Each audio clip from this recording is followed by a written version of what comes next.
You got to try. Okay. Here's the last subject, the day that turns your life around. Let me just quickly give you a list of 4 emotions that can change your life in one day. Emotions are powerful.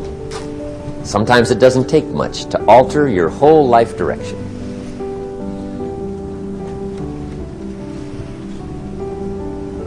Okay, here they are. Number 1, disgust. Powerful emotion. Disgust says, I have had it. See, that could be the day. The day you can say, I've had it.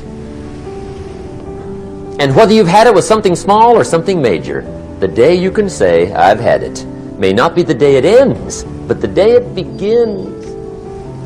That's what I said when that little Girl Scout left my door when I'm 25. I give her the big lie, she leaves, I say, I don't want to live like this anymore. I've had it with lying and being broke. Powerful day. The man's finally had it with mediocrity. He's had it with being a loser. He's finally had it with those awful sick feelings inside, knowing his wife is at the grocery store looking at 2 cans of beans, one marked 37 cents, one marked 39 cents. And the guy sick inside knows his wife's going to buy the 37-cent can, and she doesn't even like the brand.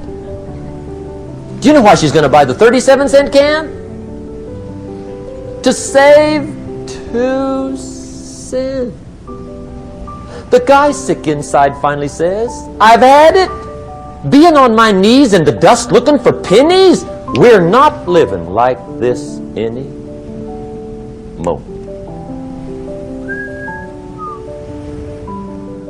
Could be the day that turns your life around. The day you can say, I've had it. He walks into his closet and rips everything in it to shreds and says, I've worn this embarrassing stuff for the last time. And not only will I never wear it again, no one else will ever wear it again. Commit an act that says, I've had it. Powerful. Here's the next one. Decision. And decision making is powerful. And it's emotional. That's those knots in the pit of your stomach, right? Waking up in the middle of the night in a cold sweat, trying to decide. We sometimes call it inner civil war. What shall I do? Well, for progress, you must decide.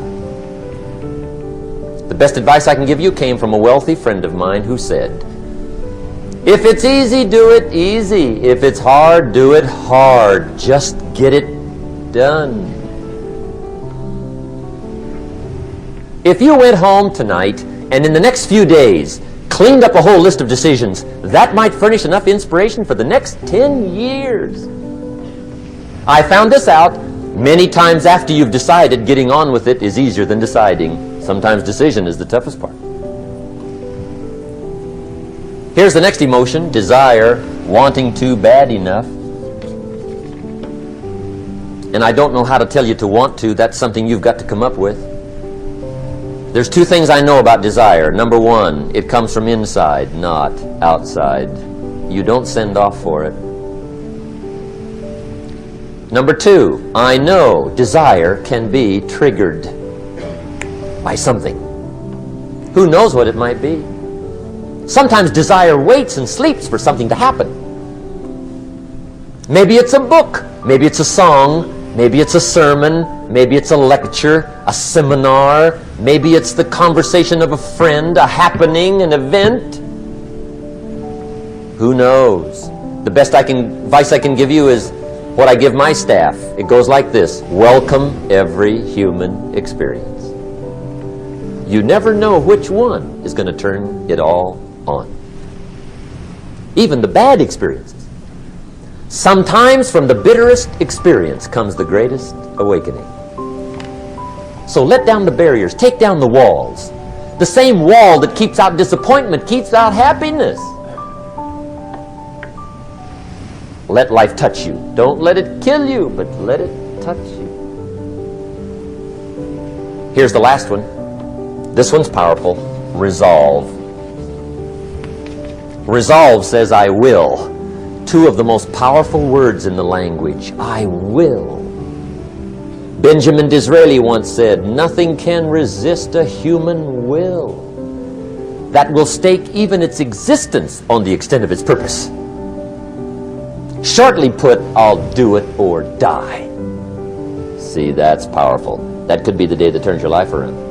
The world has a strange way of stepping aside when somebody says, I'll do it or die. The man says, I will climb the mountain. They've told me it's too high, it's too far, it's too rocky, it's too difficult, it's never been done before, but it's my mountain, I will climb it. Pretty soon you'll see me waving from the top. Or dead on the side, because I ain't coming back.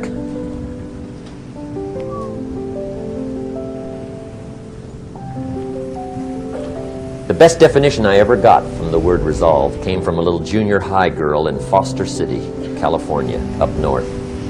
I'm talking to the junior high kids one day. I love to ask kids definitions. They come up with beauties.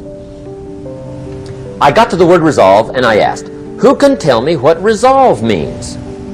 And I got several hands, and they were all pretty good, but the last one was the best. Little girl, about 3 rows back, held up her hand. She said, Mr. Rohn, I think I know what resolve means. I said, darling, what do you think it means? She said, I think it means promising yourself you will never give up.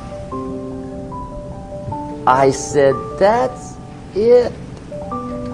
Webster, stand aside. That is the definition. Promise yourself you will never give up. I asked the kids, how long should a baby try to learn how to walk? How long? How long would you give your average baby before you shut him off? How long? See, any mother in the world would say, you're crazy. My baby's going to keep trying until it learns how to walk. What a magic formula. Now let me show you what triggers all emotions.